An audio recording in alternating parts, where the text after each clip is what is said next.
বন্দিদশায় থাকা বিশ্বের সবচেয়ে বেশি বয়সী গরিলা ফাতুর ৬৯তম জন্মদিন উদযাপন করেছে বার্লিন চিড়িয়াখানা কর্তৃপক্ষ। চলুন জেনে নেব বিস্তারিত তথ্য। ফাতু হচ্ছে ওয়েস্টার্ন লোল্যান্ড গরিলা। তাকে ১৯৫৯ সালে তৎকালীন জার্মানির পশ্চিম বার্লিনে আনা হয়েছিল।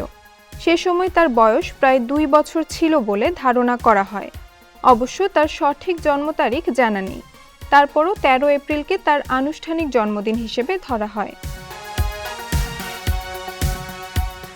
গরিলা বন্য পরিবেশে সাধারণত ৩৫ থেকে ৪০ বছর বাঁচে, তবে বন্দিদশায় বা চিড়িয়াখানায় তারা আরও বেশি সময় বেঁচে থাকতে পারে। ২০২৪ সালে ইনগো নামের একটি ফ্লেমিঙ্গোর মৃত্যুর পর থেকে ফাতু এই চিড়িয়াখানার সবচেয়ে বয়স্ক বাসিন্দা। ইনগো পাখিটির বয়স অন্তত ৭৫ বছর হয়েছিল বলে ধারণা করা হতো। সে ১৯৫৫ সাল থেকে এই চিড়িয়াখানায় ছিল। গিনেস ওয়ার্ল্ড রেকর্ডস অনুযায়ী ফাতু সম্ভবত পশ্চিম আফ্রিকার বনে জন্মেছিল।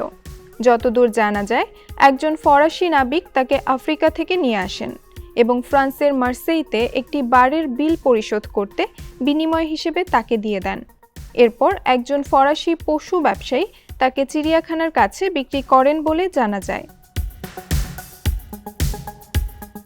বার্লিন চিড়িয়াখানার প্রাইমেট সুপারভাইজার ক্রিশ্চিয়ান অস্ট বলেছেন, ফাতু চিড়িয়াখানার কর্মীদের সঙ্গে বেশ বন্ধুত্বপূর্ণ আচরণ করে, তবে এটাও ঠিক সে কিছুটা জেদি স্বভাবের।